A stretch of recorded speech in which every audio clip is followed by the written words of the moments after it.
think I'm going to mix up a little bit more. Yeah. It's going to be a little shy here, I think. So that was half of the box. And Yeah. These we're putting it on a little heavier, and then it covers it good. And so I'm waiting until this sets up a little bit. Good indicators, feel the paper before I flatten it off. You feel the paper, and what do you want the consistency to be like? Like almost dry? Almost dry.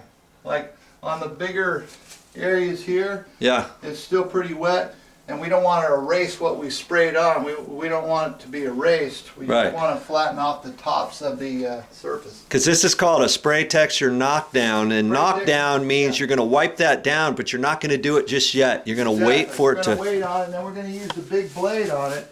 Ooh. And then each time I come down on that, when it sets up, each time I come down on it, you're wiping the excess off. Oh, okay. So you're not picking up any pieces of chunks, which will leave a line, a scratch mark. Right. That would be bad, huh? That would be bad because here's the deal. We've gone this far with getting it all prepped.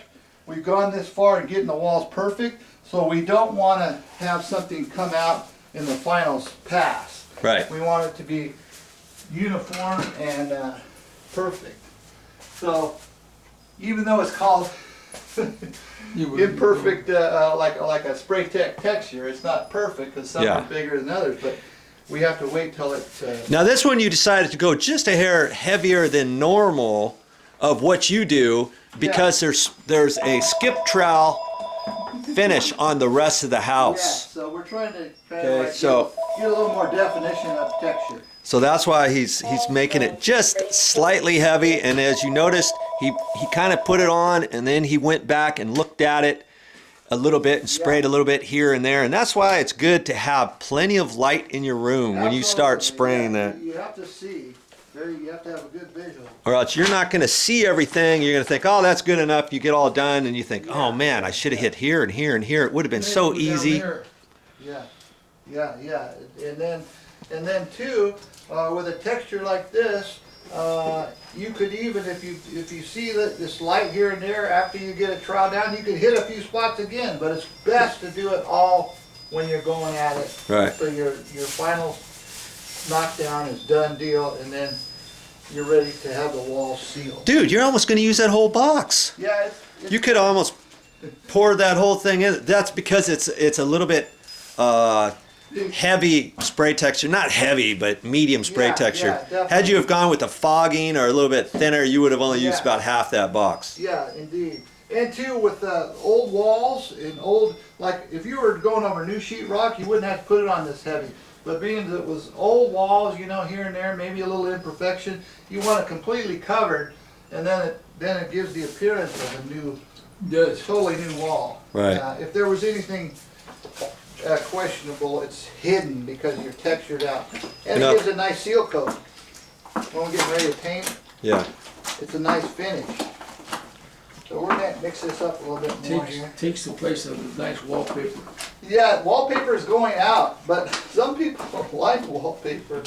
As a painter, I don't, because I don't get to make money. I can't paint over wallpaper. Which by the way, that's a bad thing to do, paint over wallpaper.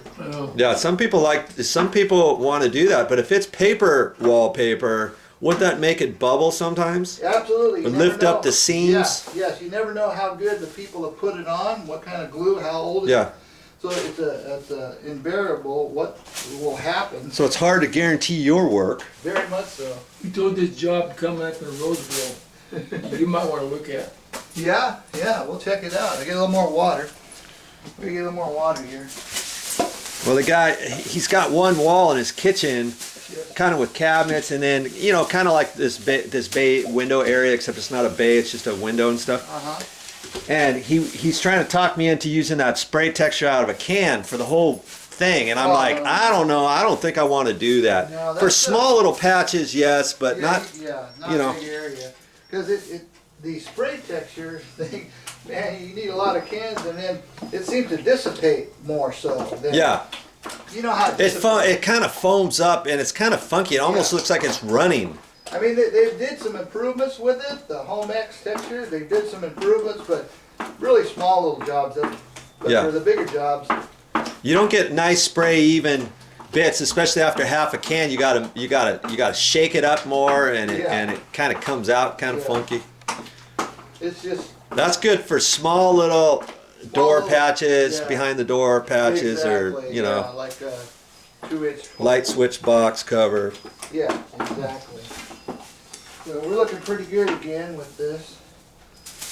I keep everything kind of cleaned up. Get ready for the next area. So